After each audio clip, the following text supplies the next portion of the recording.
بدلیں زندگی زیتون ٹی وی۔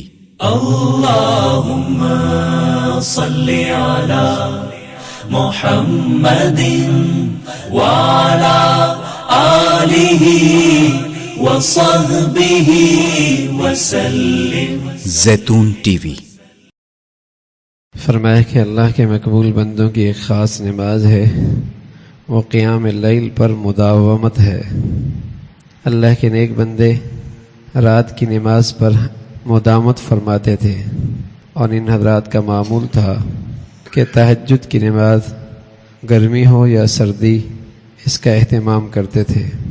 حدیث شریف میں ہے کہ تم قیام اللیل کا التزام کرو کیونکہ اس میں بہت سے فائدے ہیں۔ حدیث میں ہے تم قیام اللیل کا التزام کرو کیونکہ اس میں بہت سے فائدے ہیں۔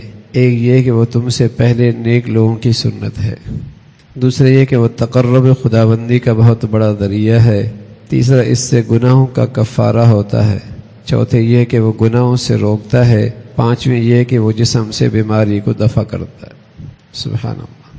تہجد کی نماز کی برکتیں جسمانی بھی ہیں، روحانی بھی ہیں، اخروی بھی ہیں، دنیاوی بھی ہیں۔ حدیث شریف میں تم قیام اللیل کا التزام کرو کیونکہ اس میں بہت سے فائدے ہیں۔ ایک یہ کہ وہ تم سے پہلے کے نیک لوگوں کی سنت ہے، دوسرے یہ کہ وہ تقرب خداوندی کا ذریعہ ہے، تیسرے اس سے گناہوں کا کفارہ ہوتا ہے، چوتھا یہ کہ وہ گناہوں سے روکتا ہے، پانچواں یہ کہ وہ جسم سے بیماری کو دفع کرتا ہے۔ اللہ کے نبی صلی اللہ علیہ وسلم نے تہجد کی تاثیر یہ بھی بتائی ہے، اس سے جسمانی صحت بھی نصیب ہوتی ہے، روحانی تو ہوتی ہی ہوتی ہے، جسمانی صحت بھی ہوتی ہے۔ اللہ رات کے آخری حصے میں نصیب فرما دے، بہت مبارک ہے، لیکن تھکاوٹ ہے، کمزوری ہے، سستی ہے، تو رات کے پہلے حصے کے اندر بھی کچھ نوافل اس نیت سے پڑھ لی جائے، اور اللہ کی ذات سے امید ہے پھر ایک وقت ہوگا کہ اللہ رات کو آخری حصے میں بھی اٹھنے کی توفیق نصیب فرمائے گا۔ اللہ ہم سب کو اس کی توفیق نصیب فرمائے۔ صالح حضرت سلیمان بن داؤد علیہ السلام کی والدہ نے ان سے فرمایا، بیٹا رات کو نہ سویا کرو، کیونکہ جو رات کو سوئے گا قیامت میں نیکیوں سے خالی ہاتھ آئے گا۔ حق تعالیٰ نے داؤد علیہ السلام سے بذریعہ وحی فرمایا، اے داؤد، جو شخص میری محبت کا دعویٰ کرے اور جب رات ہو تو مجھ سے غافل ہو کر سوئے، وہ جھوٹا ہے، کیونکہ عاشق ایسے وقت کے منتظر ہوتے ہیں جس میں بفراغ خاطر محبوب کے ساتھ عرض و معروض کی جا سکے۔ اللہ سے محبت کا تقاضا ہے کہ رات کی کچھ گھڑیاں اللہ سے خلوت میں باتیں ہوں، اس لیے کہ جو سچے محب ہے اور سچا عاشق ہے وہ تو اس انتظار میں ہوتا ہے کہ خلوت ہو، تنہائی ہو، یکسوئی ہو، بات کرنے کا موقع ملے، اپنے عرض و معروض پیش کی جائے، کھل کے باتیں ہوں، لوگوں کے سامنے، مجمع کے سامنے کیسے سب سے باتیں ہوں گی۔ تو اللہ سے سچی محبت کا تقاضا یہ ہے کہ رات کا کچھ حصہ اللہ اس کام کے لیے نصیب فرما دے۔ حق تعالیٰ نے داؤد علیہ السلام سے بذریعہ وحی فرمایا، اے داؤد، جو شخص میری محبت کا دعویٰ کرے اور جب رات ہو تو مجھ سے غافل ہو کر سوئے، وہ جھوٹا ہے، کیونکہ عاشق ایسے وقت کے منتظر ہوتے ہیں جس میں بفراغ خاطر محبوب کے ساتھ عرض و معروض کی جا سکے، اور ایسے وقت جو قصدن کھوتا ہے تو معلوم ہوا کہ یہ جھوٹا ہے۔ پیارے رسول صلی اللہ علیہ وسلم کا ارشاد ہے کہ اللہ تعالیٰ بندے کے ذریعے سے ملائکہ پر فخر فرماتے ہیں جبکہ وہ سردی کی رات میں تہجد پڑھتا ہے، اور فرماتے ہیں کہ میرے بندے کو دیکھو، میری خاطر اس نے دنیا کو اور اپنی خوبصورت بیوی کو چھوڑ دیا اور لحاف میں سے نکل کر مجھ سے میرا کلام قرآن شریف کے ذریعے باتیں کرتا ہے، میں تمہیں گواہ کرتا ہوں میں نے اسے بخش دیا۔ تو تہجد کے بہت سے فوائد ہیں بھائی۔ پھر فرمایا کہ تہجد کے بہت سارے فائدے عرض کر دیتا ہوں۔ ایک یہ کہ وہ تم سے پہلے نیک لوگوں کی سنت ہے، دوسرا یہ کہ وہ تقرب خداوندی کا بہت بڑا ذریعہ ہے، تیسرا اس سے گناہوں کا کفارہ ہوتا ہے، چوتھا یہ کہ وہ گناہوں سے روکتا ہے، پانچواں یہ کہ وہ جسم سے بیماری کو دفع کرتا ہے۔ تو اللہ کے مقبول بندوں کی یہ نماز ہے، مقبول بندوں کی۔ رات کا آخری حصہ نصیب ہو جائے یہ تو بہت ہی مبارک ہے، اور اگر اس موقع پہ نہ ہو تو آدمی رات کے پہلے حصے کے اندر اس نیت سے کچھ نوافل پڑھ کے سو جائے، اور اگر پورا ہفتہ یہ بہت مشکل لگ رہا ہے تو ابتداءً ایسا بھی کر سکتا ہے ہفتے کے 1-2 دن مقرر کر لے، ایک دو دن ہی مقرر کر لے کہ تاکہ عادت آ جائے، عادت ہو جائے، اور پھر اللہ کی ذات سے امید ہے اللہ اس میں آگے ترقی نصیب فرما دیں گے۔ یہ بسا اوقات وہم ہے کہ نیند تو جو اللہ 7 گھنٹے میں پوری کر سکتے ہیں وہ 6 گھنٹے میں پوری کر سکتے ہیں۔ اگر اس سے صحت پہ منفی اثر پڑتا تو اللہ کے نبی نے کہتا ہے کہ تہجد میں صحت کا فائدہ ہے، صحت کا فائدہ ہے۔ تو اس کے مبارک اثرات ہیں۔ اس نماز کے بدولت آدمی کے اندر بڑی ہمت آتی ہے گناہوں سے بچنے کی، اللہ سے بڑا تعلق بنتا ہے۔ عبداللہ ابن عمر رضی اللہ عنہ قاعدہ تھا کہ وہ رات کو اٹھتے اور فرماتے نافع کیا صبح ہو گئی؟ وہ فرماتے کہ نہیں۔ اس پر آپ نماز پڑھنے کھڑے ہو جاتے اور جب نماز سے فارغ ہو جاتے تو پوچھتے نافع کیا صبح ہو گئی؟ وہ کہتے جی ہاں۔ تب بیٹھ کر استغفار کرتے رہتے یہاں تک کہ فجر ہو جاتی، یعنی نماز کا وقت آ جاتا، پھر آپ نماز کے لیے نکلتے۔ وَالْمُسْتَكَانُوا قَلِيلًا مِّنَ اللَّيْلِ مَا يَهْجَعُونَ وَبِالْأَسْحَارِ هُمْ يَسْتَغْفِرُونَ۔ رات میں قیام کیا اور جب صبح ہونے کو آئی تو استغفار کیا، رات کو قیام کیا اور جب صبح ہونے کی ہوئی تو استغفار کیا کہ اللہ جیسے یہ عبادت ہونی چاہیے تھی ہم تو ویسے نہ کر پائے۔ والمستغفرین بالاسحار، سحری کے وقت یہ اللہ سے معافیاں مانگ رہے، کتنا اللہ کو پیار آئے گا۔ ہاں، خلوت ہے، تنہائی ہے، یہ ہے اور اکیلا اس کا اللہ ہے، بس یہ ہے اور اکیلا اس کا اللہ۔ تو اللہ رات کے حصے کی ہمیں نماز نصیب فرما دے، بڑی خوش نصیبی ہے، بڑی خوش نصیبی ہے۔ یہ اللہ کے نیک بندوں کی ہمیشہ سے سنت چلی آئی ہے، اس کا اہتمام کیا کرتے، اور وہاں تو اور کوئی ہے ہی نہیں۔ ہاں، آدمی خوب اللہ سے مانگے اور اپنے اللہ سے تعلق بڑھائے۔ امام زین العابدین رحمۃ اللہ علیہ فرماتے تھے کہ ایک روز اتفاقاً یحییٰ بن زکریہ علیہ السلام کی آنکھ لگ گئی، معمول شب قضا ہو گیا، اور وجہ یہ اس کی یہ ہوئی تھی کہ جو کی روٹی پیٹ بھر کر کھائی تھی۔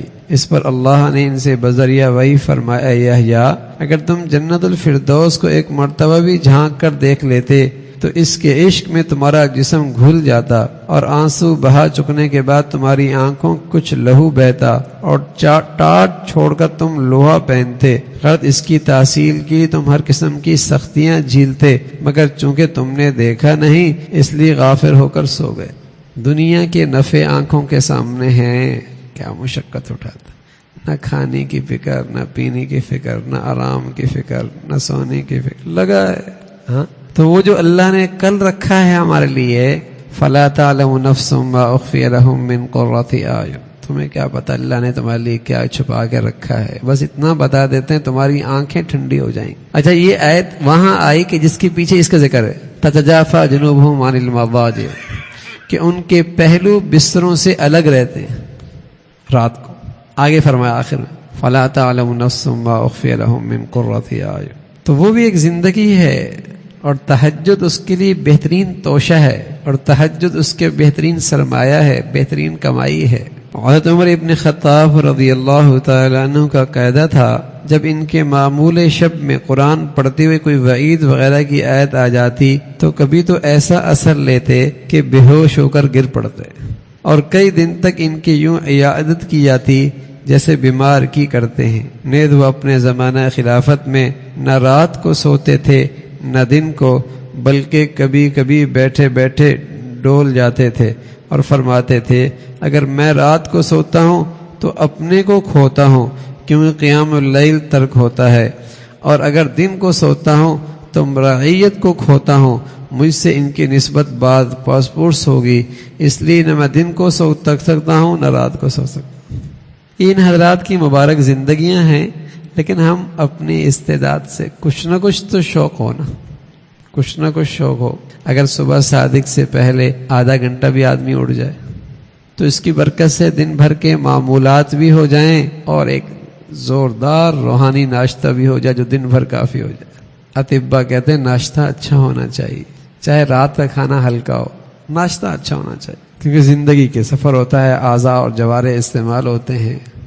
تو اسی طرح روحانی ناشتہ بھی سویرے سویرے مسلمان بہت اچھا کیا کرتے تھے کہ انہوں نے زندگی کے مشغلوں میں شامل ہونا ہے، اور وہاں آنکھ کی بھی حفاظت کرنی ہے، زبان کی بھی حفاظت کرنی ہے، کان کی بھی حفاظت کرنی ہے، کوئی قوت اور توانائی تو ہو جس سے ان چیزوں پر قابو پایا جا سکے، تو روحانی ناشتہ کیا کرتے۔ عبداللہ بن مسعود رضی اللہ تعالیٰ عنہ کہتا تھا کہ جب سب لوگ سو رہے ہوتے تو آپ تہجد کے لیے اٹھتے اور صبح تک آپ کے اندر سے ایسی آواز سنائی دیتی رہتی جیسے مکھیوں کی بھن بھناٹ، یعنی بہت آہستہ آواز سے قرآن پڑھتے تاکہ سونے والے کو تکلیف نہ ہو۔